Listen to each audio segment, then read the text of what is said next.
قرد چنده؟ روغن چنده؟ خیلی هموش هست ما میگیریم. نه یک تنی. برادر عزیز امروز یک برادر ای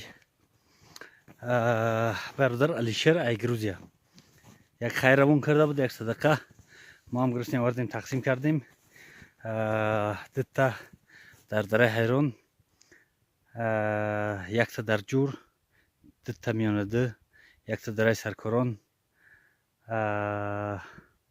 خیلی اومدگی، یک تا خیبشون، دتا ارگنکو، یک تا لایرون پایون، یک تا لایرون بالا تقسیم کردیم صدقه هاشونه.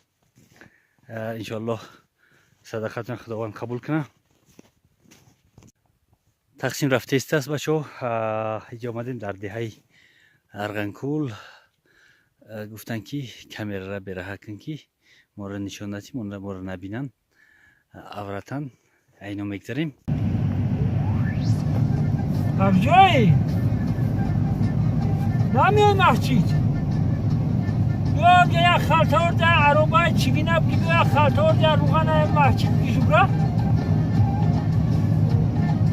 بای خونه تا یا تگل همجا خیر کس همجا فرو ورده بود یا تا داک داکش بباشا اینه یا خیرات هم خیرات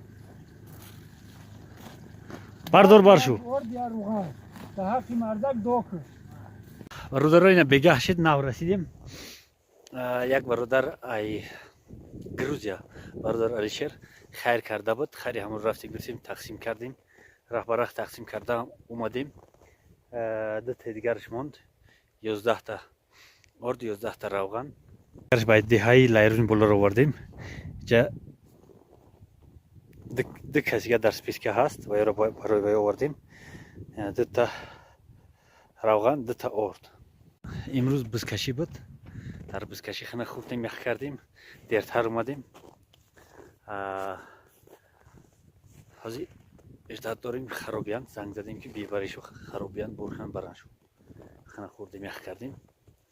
برادرها زنده باشه، انشاءالله خیرش ما قبوله، در رمان الله باشه، زنده باشه.